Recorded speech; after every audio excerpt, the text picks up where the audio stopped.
नमस्कार। देश के रेल मंत्री श्री अश्विनी वैष्णव जी कार्यक्रम में देश के कोने कोने से जुड़े केंद्रीय मंत्रिमंडल के अन्य सदस्य, विभिन्न राज्यों के गवर्नर, मुख्यमंत्रीगण, राज्य मंत्रिमंडल के मंत्रीश्री, सांसदगण, विधायकगण, अन्य सभी महानुभाव और मेरे प्यारे भाइयों और बहनों, विकसित होने के लक्ष्य की तरफ कदम बढ़ा रहा भारत अपने अमृत काल के प्रारंभ में है। नई ऊर्जा है, नई प्रेरणा है, नए संकल्प है। इसी आलोक में आज भारतीय रेल के इतिहास में भी एक नए अध्याय की शुरुआत हो रही है। भारत के करीब 1300 प्रमुख रेलवे स्टेशन अब अमृत भारत रेलवे स्टेशन के तौर पर विकसित किए जाएंगे। उनका पुनर्विकास होगा, आधुनिकता के साथ होगा। इसमें से आज 508 अमृत भारत स्टेशनों के पुनर्निर्माण का काम शुरू हो रहा है और इन 508 अमृत भारत स्टेशन के नवनिर्माण पर करीब 25,000 करोड़ रुपए खर्च किए जाएंगे। आप कल्पना कर सकते हैं, ये देश के इंफ्रास्ट्रक्चर के लिए, रेलवे के लिए और सबसे बड़ी बात है मेरे देश के सामान्य नागरिकों के लिए ये कितना बड़ा अभियान होने वाला है। इसका लाभ देश के लगभग सभी राज्यों को मिलेगा। जैसे यूपी में इसके लिए करीब 4,500 करोड़ रुपए के खर्च से 55 अमृत स्टेशन को विकसित किया जाएगा। राजस्थान के भी 55 railway station Amrit Bharat station बनेंगे। एमपी में 1,000 करोड़ रुपए के खर्च से 34 स्टेशन का कायाकल्प होने वाला है। महाराष्ट्र में 44 स्टेशन के विकास के लिए 1,500 करोड़ रुपए से ज्यादा खर्च होंगे। तमिलनाडु, कर्नाटका और केरला के भी प्रमुख स्टेशंस को अमृत भारत स्टेशन के रूप में विकसित किया जाएगा। मैं अमृत काल के प्रारंभ में इस ऐतिहासिक अभियान के लिए रेल मंत्रालय की सराहना करता हूं और सभी देशवासियों को बधाई देता हूं।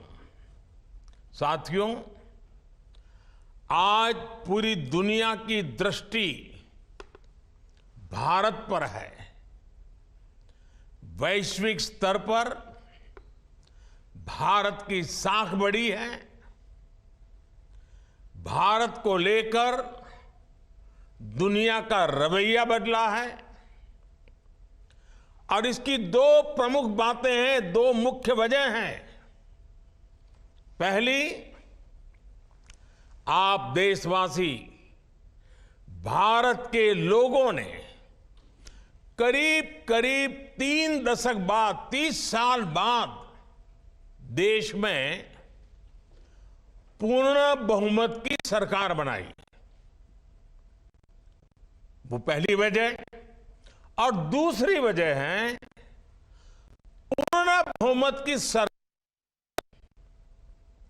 उसी स्पष्टता के साथ जनता जनार्दन की उनकी भावना का आदर करते हुए बड़े बड़े निर्णय लिए, चुनौतियों के स्थायी समाधान के लिए अविरत काम किया।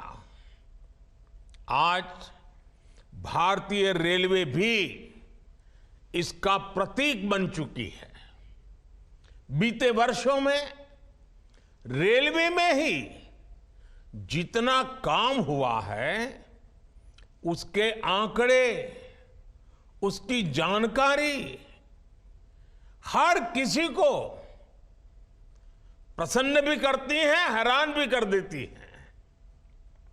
जैसे दुनिया में south Africa, Ukraine, Poland, UK और स्वीडन जैसे देशों में जितना रेल नेटवर्क है, उससे ज्यादा रेल ट्रैक हमारे देश में इन 9 वर्षों में बिछाए गए हैं। आप कल्पना करिए स्केल। साउथ कोरिया, न्यूजीलैंड और ऑस्ट्रेलिया जैसे देशों का जितना रेल नेटवर्क है, उससे ज्यादा ट्रैक भारत ने अकेले पिछले साल बनाए हैं। एक साल में भारत में आज आधुनिक ट्रेनों की संख्या भी तेजी से बढ़ रही है। आज देश का लक्ष्य है कि रेलवे की यात्रा हर यात्री के लिए, हर नागरिक के लिए सुलभ भी हो और सुखद भी हो। अब ट्रेन से लेकर स्टेशन तक आपको एक बेहतर, एक उम्दा से उम्दा एक्सपीरियंस देने का प्रयास है। प्लेटफॉर्म्स पर बैठने के लिए बेहतर सीटें लग रही हैं, अच्छे वेटिंग रूम बनाए जा रहे हैं। आज देश के हजारों रेलवे स्टेशनों पर मुफ्त वाईफाई की सुविधा है। हमने देखा है इस मुफ्त इंटरनेट का कितने ही युवाओं ने लाभ उठाया है। पढ़ाई करके वो अब बहुत कुछ अपने जीवन में सिद्धियां प्राप्त कर चुके हैं। साथियों, ये इतनी बड़ी सिद्धियां हैं, जिस प्रकार से रेलवे में काम हुआ है, किसी भी पीएम का मन कर जाएगा कि इनका जिक्र 15 अगस्त को लाल किले से करें। और जब 15 अगस्त सामने है तो मन बहुत ही लालायित होता है कि उसी दिन इसकी चर्चा करूं। लेकिन आज ये इतना विराट आयोजन हो रहा है, देश के कोने कोने से लोग जुड़े हैं, इसलिए मैं अभी ही इस बात पर इतने विस्तार से चर्चा कर रहा हूं। साथियों, रेलवे को हमारे देश की लाइफलाइन कहा जाता है, लेकिन इसके साथ ही हमारे शहरों की पहचान भी शहर के रेलवे स्टेशन से जुड़ी होती है। समय के साथ ये रेलवे स्टेशन अब हार्ट ऑफ द सिटी बन गए हैं। शहर की सारी प्रमुख गतिविधियां रेलवे स्टेशनों के आसपास ही होती हैं। इसलिए आज बहुत आवश्यक है कि हमारे रेलवे स्टेशनों को नए आधुनिक स्वरूप में ढाला जाए। रेलवे की जगह ऑप्टिमम यूटिलाइजेशन किया जाए। साथियों, जब देश में इतने सारे नए आधुनिक स्टेशन बनेंगे तो उससे विकास को लेकर एक नया माहौल भी बनेगा। देसी विदेशी कोई भी पर्यटक जब ट्रेन से इन आधुनिक स्टेशनों पर पहुंचेगा तो राज्य की, आपके शहर की पहली तस्वीर उसे जरूर प्रभावित करेगी, वो यादगार बन जाती है। आधुनिक सेवाओं के कारण पर्यटन को बढ़ावा मिलेगा। स्टेशन के आसपास अच्छी व्यवस्थाएं होने से आर्थिक गतिविधियों को भी बढ़ावा मिलेगा। सरकार ने स्टेशनों को शहर और राज्यों की पहचान से जोड़ने के लिए वन स्टेशन वन प्रोडक्ट योजना भी शुरू की है। इससे पूरे इलाके के लोगों को, कामगारों और कारीगरों को फायदा होगा, साथ ही जिले की ब्रांडिंग भी होगी। साथियों, आजादी के अमृत काल में देश ने अपनी विरासत पर गर्व का भी संकल्प लिया है। ये अमृत रेलवे स्टेशन उसके भी प्रतीक बनेंगे, हमें गर्व से भर देंगे। इन स्टेशंस में देश की संस्कृति और स्थानीय विरासत की झलक दिखेगी। जैसे जयपुर रेलवे स्टेशन में हवा महल, आमेर फोर्ट जैसी राजस्थान की धरोहरों की झलक होगी। जम्मू कश्मीर का जम्मू तवी रेलवे स्टेशन प्रसिद्ध रघुनाथ मंदिर से प्रेरित होगा। नागालैंड के दिमापुर स्टेशन पर वहां की 16 जनजातियों की लोकल वास्तुकला दिखाई देगी।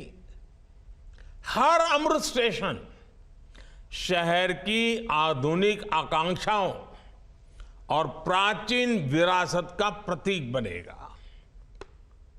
देश के विभिन्न ऐतिहासिक स्थलों और तीर्थ स्थानों को जोड़ने के लिए इन दिनों देश में एक भारत गौरव यात्रा ट्रेन, भारत गौरव टूरिस्ट ट्रेन भी चल रही है। शायद आपके ध्यान में आया होगा, उसको भी मजबूती दी जा रही है। साथियों, किसी भी व्यवस्था को ट्रांसफॉर्म करने के लिए जरूरी होता है कि हम उसके पोटेंशियल को पहचानें। भारतीय रेल में तो ग्रोथ को रफ्तार देने का अपार पोटेंशियल है। इसी सोच के साथ बीते 9 वर्षों में हमने रेलवे में रिकॉर्ड इन्वेस्टमेंट किया है। इस साल के रेलवे को 2.5 लाख करोड़ रुपए से ज्यादा का बजट दिया गया है। ये बजट 2014 की तुलना में 5 गुना ज्यादा है। आज एक होलिस्टिक सोच के साथ रेलवे के समग्र विकास के लिए काम हो रहा है। इन 9 वर्षों में लोकोमोटिव्स उत्पादन में भी 9 गुना की वृद्धि हुई है। आज देश में पहले की अपेक्षा 13 गुना ज्यादा HLB कोच बन रहे हैं। साथियों, नॉर्थ ईस्ट में रेलवे के विस्तार को भी हमारी सरकार ने प्राथमिकता दी है। रेलवे लाइनों का दोहरीकरण हो, गेज परिवर्तन हो, इलेक्ट्रिफिकेशन हो, नए रूट्स का निर्माण हो, इस पर तेजी से काम किया जा रहा है। जल्द ही पूर्वोत्तर के सभी राज्यों की राजधानियां रेलवे नेटवर्क से जुड़ जाएगी। नागालैंड में 100 साल बाद दूसरा रेलवे स्टेशन बना है। नॉर्थ ईस्ट में नई रेल लाइनों की कमीशनिंग भी पहले के मुकाबले 3 गुना ज्यादा हो रही है। साथियों, पिछले 9 वर्षों में 2200 किलोमीटर डेडिकेटेड फ्रेट कॉरिडोर भी बनाए गए हैं। इसकी वजह से माल गाड़ियों के ट्रेवल टाइम में काफी कमी आई है। दिल्ली एनसीआर से वेस्टर्न पोर्ट तक, चाहे गुजरात के समुद्री तट हो या महाराष्ट्र का समुद्री तट हो, पहले से जो सामान ट्रेन से पहुंचाने में एवरेज औसतन 72 घंटे लगते थे, आज वही लगेज, वही सामान, वही गुड्स 24 घंटे में पहुंच जाता है।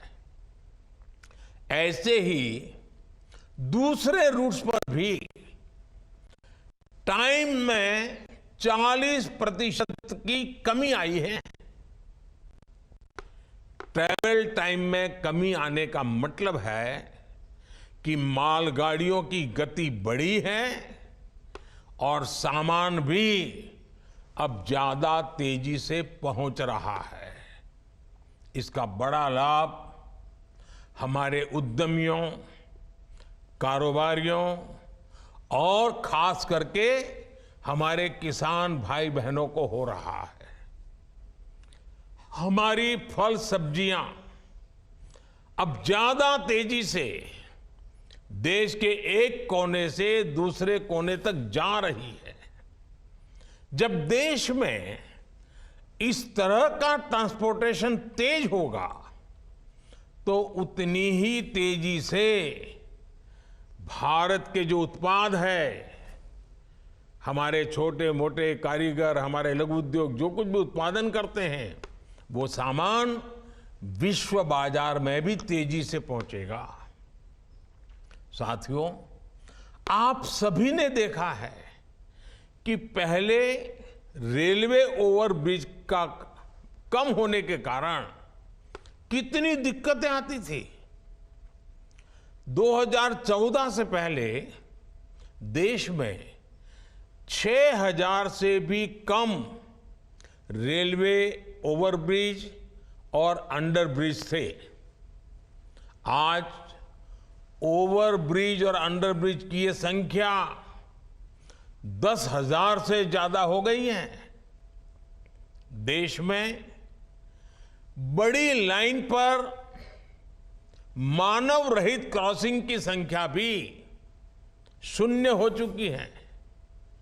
रेलवे और रेलवे प्लेटफॉर्म पर यात्री सुविधाओं के निर्माण में आज बुजुर्गों की, दिव्यांगजनों की जरूरतों का विशेष ध्यान रखा जा रहा है। साथियों, हमारा जोर भारतीय रेलवे को आधुनिक बनाने के साथ ही पर्यावरण फ्रेंडली बनाने पर भी है। बहुत जल्द भारत के 100% रेल ट्रैक्स इलेक्ट्रिफाइड होने जा रहे हैं। यानी कुछ ही वर्षों में भारत की सारी ट्रेनें सिर्फ बिजली से चला करेगी। इससे पर्यावरण की कितनी बड़ी मदद होगी, आप अंदाजा लगा सकते हैं। 9 वर्षों में सोलर पैनल से बिजली बनाने वाले रेलवे स्टेशनों की संख्या भी 1200 से ज्यादा हो गई है। लक्ष्य यही है कि आने वाले समय में सभी स्टेशन ग्रीन एनर्जी बनाएं। हमारी ट्रेनों के करीब करीब 70,000 डिब्बे, 70,000 कोचेज में एलईडी लाइट्स लगाई जा चुकी हैं। ट्रेनों में बायो टॉयलेट्स की संख्या भी 2014 के मुकाबले अब 28 गुना ज्यादा हो गई है। ये जितने अमृत स्टेशन बनेंगे, ये भी ग्रीन बिल्डिंग्स के मानकों को पूरा करेंगे। 2030 तक भारत एक ऐसा देश होगा जिसकी रेलवे नेट जीरो एमिशन पर चलेगी। साथियों, रेल ने दशकों से हमें अपनों से मिलने का बहुत बड़ा अभियान चलाया है, काम किया है। एक प्रकार से देश को जोड़ने का भी काम किया है। अब ये हमारी जिम्मेदारी है कि हम रेल को एक बेहतर पहचान और आधुनिक भविष्य से जोड़ें और रेल की रक्षा, व्यवस्थाओं की रक्षा, सुविधाओं की रक्षा, स्वच्छता की रक्षा, एक नागरिक के नाते उस कर्तव्य को हमें निभाना। अमृतकाल कर्तव्य काल भी है। लेकिन साथियों, कुछ बातें जब हम देखते हैं तो मन को पीड़ा भी होती है। दुर्भाग्य से हमारे देश में विपक्ष का एक धड़ा आज भी पुराने ढर्रे पर चल रहा है। वो आज भी खुद तो कुछ करेंगे नहीं और किसी को करने भी न देंगे, न काम करेंगे न करने देंगे। ये रवैये पर अड़े हुए हैं। देश ने आज की और भविष्य की जरूरतों की चिंता करते हुए संसद की आधुनिक इमारत बनवाई। संसद देश के लोकतंत्र की प्रतीक होती है। उसमें पक्ष विपक्ष सबका प्रतिनिधित्व होता है। लेकिन विपक्ष के इस धड़े ने संसद की नई इमारत का भी विरोध किया। हमने कर्तव्य पथ का विकास किया तो उसका भी विरोध किया गया। इन लोगों ने 70 साल तक देश के वीर शहीदों के लिए वॉर मेमोरियल तक नहीं बनाया। जब हमने नेशनल वॉर मेमोरियल बनाया, उसका निर्माण किया, तो इसकी भी सरेआम आलोचना करते उनको शर्म नहीं आई। सरदार वल्लभ भाई पटेल का स्टैच्यू ऑफ यूनिटी आज दुनिया की सबसे बड़ी मूर्ति है। हर हिंदुस्तानी को गर्व होता है। और कुछ राजनीतिक दल चुनाव के समय तो सरदार साहब को याद कर लेते हैं, लेकिन आज तक इनका एक भी बड़ा नेता स्टैच्यू ऑफ यूनिटी में जाकर के सरदार साहब की इस भव्य प्रतिमा के न दर्शन किए न उन्हें नमन किया है। लेकिन साथियों, हमने देश के विकास को इस सकारात्मक राजनीति से आगे बढ़ाने का फैसला किया है और इसलिए नकारात्मक राजनीति से ऊपर उठकर सकारात्मक राजनीति के मार्ग पर एक मिशन के रूप में हम चल रहे हैं। किस राज्य में किसकी सरकार है, कहां किसका वोट बैंक है, इस सब से ऊपर उठकर हम पूरे देश में विकास को सर्वोच्च प्राथमिकता दे रहे हैं। सबका साथ सबका विकास, ये धरती पर चरितार्थ करने के लिए जी जान से जुटे हैं। साथियों, पिछले वर्षों में रेलवे युवाओं को जॉब देने का भी बहुत बड़ा जरिया बनी है। करीब 1.5 लाख से ज्यादा युवाओं को अकेले रेलवे में पक्की नौकरी मिली है। इसी तरह इंफ्रास्ट्रक्चर पर लाखों करोड़ के निवेश से लाखों युवाओं को रोजगार मिल रहा है। इस समय केंद्र सरकार 10 लाख युवाओं को नौकरी देने का अभियान भी चला रही है। रोजगार मेलों में लगातार युवाओं को नियुक्ति पत्र मिल रहे हैं। ये बदलते भारत की वो तस्वीर है जिसमें विकास युवाओं को नए अवसर दे रहा है और युवा विकास को नए पंख लगा रहे हैं। साथियों, आज इस कार्यक्रम में बहुत सारे स्वतंत्रता सेना भी हमें आशीर्वाद देने के लिए उपस्थित है। कई पद्म सम्मान प्राप्त महानुभाव भी इस कार्यक्रम की शोभा बढ़ा रहे हैं। हर भारतीय के लिए अगस्त महीना बहुत विशेष महीना होता है। ये महीना क्रांति का महीना है, कृतज्ञता का महीना है, कर्तव्य भावना का माह है। अगस्त में कितने ही ऐतिहासिक दिवस आते हैं जिन्होंने भारत के इतिहास को नई दिशा दी और आज भी हमें प्रेरित करते हैं। कल 7 अगस्त को पूरा देश स्वदेशी आंदोलन को समर्पित नेशनल हैंडलूम डे मनाएगा।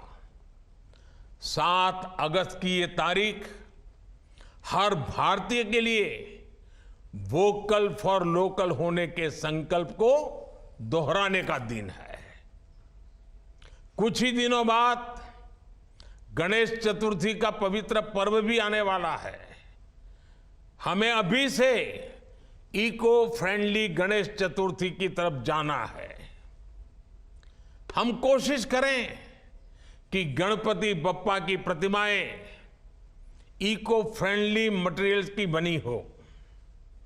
ये वर्ष हमारे स्थानीय कारीगरों, हमारे हस्तशिल्पियों और हमारे छोटे उद्यमियों के बनाए उत्पादों को खरीदने की प्रेरणा देता है। साथियों, 7 तारीख के एक दिन बाद 9 अगस्त आ रही है। 9 अगस्त वो तारीख है जब ऐतिहासिक क्विट इंडिया मूवमेंट की शुरुआत हुई थी। महात्मा गांधी ने मंत्र दिया था और क्विट इंडिया मूवमेंट ने स्वतंत्रता की तरफ भारत के कदमों में नई ऊर्जा पैदा कर दी थी। इसी से प्रेरित होकर आज पूरा देश हर बुराई के लिए कह रहा है क्विट इंडिया। चारों तरफ एक ही गूंज है, करप्शन क्विट इंडिया, यानी भ्रष्टाचार इंडिया छोड़ो। डायनेस्टी क्विट इंडिया, यानी परिवारवाद इंडिया छोड़ो। अपीजमेंट क्विट इंडिया, यानी तुष्टीकरण इंडिया छोड़ो। साथियों, उसके बाद 15 अगस्त की पूर्व संध्या 14 अगस्त का विभाजन विभीषिका स्मरण दिवस, जब मां भारती के 2 टुकड़े हो गए थे। एक ऐसा दिन है जो हर भारतीय की आंखों को नम कर देता है। ये उन अनगिनत लोगों को याद करने का दिन है जिन्होंने भारत के बंटवारे की बड़ी कीमत चुकाई। ये उन परिवारों के प्रति एकजुटता को दिखाने का जिन्होंने अपना सब कुछ खो दिया और फिर भी साहस के साथ मां भारती के लिए अपनी श्रद्धा को लेते हुए जीवन को पटरी पर लेने के लिए जूझते रहे। आज ये अपने परिवार, अपने देश के हित में, देश के विकास में महत्वपूर्ण योगदान दे रहे हैं। और साथियों, 14 अगस्त विभाजन विभीषिका दिवस, मां भारती के टुकड़ों का वो दिन हमें भविष्य में मां भारती को एक रखने की जिम्मेवारी भी देता है। अब इस देश को किसी भी तरह से कोई नुकसान न हो पाए, ये संकल्प करने का समय भी ये विभाजन विभीषिका दिवस 14 अगस्त है। साथियों, देश का हर बच्चा, बुजुर्ग, सब कोई 15 अगस्त का इंतजार करता है। और हमारा 15 अगस्त, हमारा स्वतंत्रता दिवस, हमारे तिरंगे और हमारे राष्ट्र की प्रगति के प्रति हमारी प्रतिबद्धता को दोहराने का समय है। पिछले साल की तरह ही इस बार भी हमें हर घर तिरंगा फहराना है। हर घर तिरंगा, हर दिल तिरंगा, हर मन तिरंगा, हर मकसद तिरंगा, हर सपना तिरंगा, हर संकल्प तिरंगा। मैं देख रहा हूं कि अनेक साथी आजकल सोशल मीडिया पर अपनी तिरंगे वाली डीपी अपडेट कर रहे हैं। हर घर तिरंगा के उद्घोष के साथ फ्लैग मार्च भी निकाल रहे हैं। मैं आज सभी देशवासियों से, विशेष रूप से युवाओं को, हर घर तिरंगे इस आंदोलन से जुड़ने का और इसका प्रचार प्रसार करने का भी आग्रह करता हूं। साथियों, लंबे समय तक हमारे देश के लोग यही सोचते थे कि वो जो टैक्स चुका रहे हैं उसका कोई मतलब नहीं है। उन्हें लगता था कि उनकी मेहनत से कमाए हुए पैसों को भ्रष्टाचार में उड़ा दिया जाएगा। लेकिन हमारी सरकार ने इस धारणा को बदल दिया। आज लोगों को महसूस होता है कि उनके पैसे का पाई पाई का उपयोग राष्ट्र के निर्माण में हो रहा है। सुविधाएं बढ़ रही हैं, ईज ऑफ लिविंग बढ़ रही है। जो मुसीबतें आपको झेलनी पड़ी वो आपके बच्चों को झेलनी न पड़े, उसके लिए दिन रात काम हो रहा है। इसका परिणाम ये है कि टैक्स भरने वाले लोगों की विकास के प्रति एक विश्वास बढ़ा है और उसके कारण टैक्स देने वालों की संख्या भी बढ़ रही है।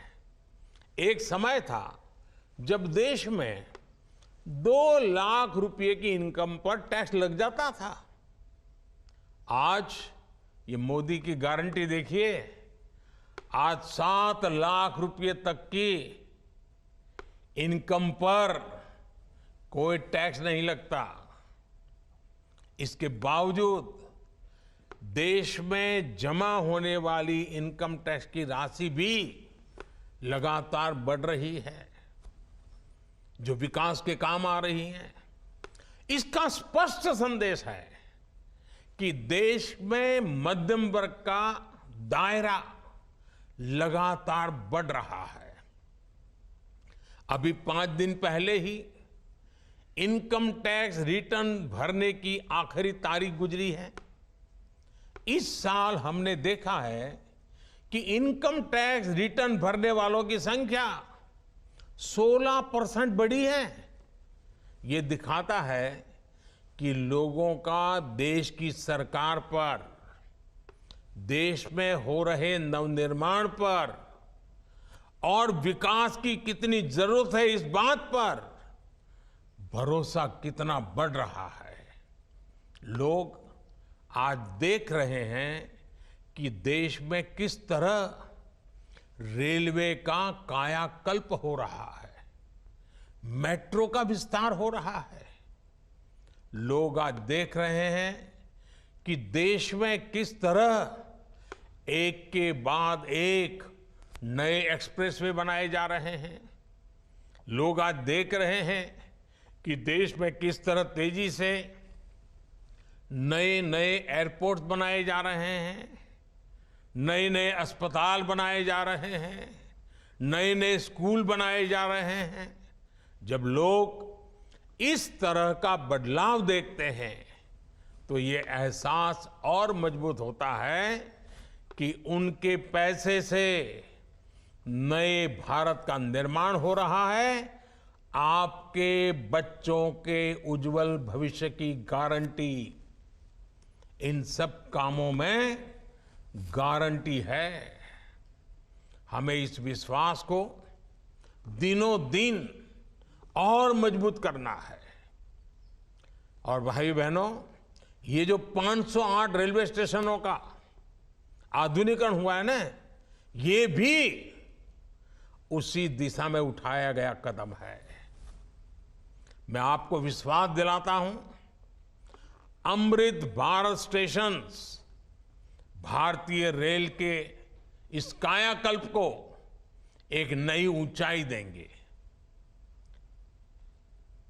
आओ, इस क्रांति के महीने में हम सभी हिंदुस्तानी नए संकल्पों के साथ 2047 में, जब देश आजादी के 100 साल मनाएगा, भारत को विकसित बनाने के लिए एक नागरिक के नाते मेरी जो भी जिम्मेवारी है उसको अवश्य पूर्ण करूंगा। इस संकल्प के साथ आप सबका बहुत बहुत धन्यवाद, बहुत बहुत शुभकामनाएं।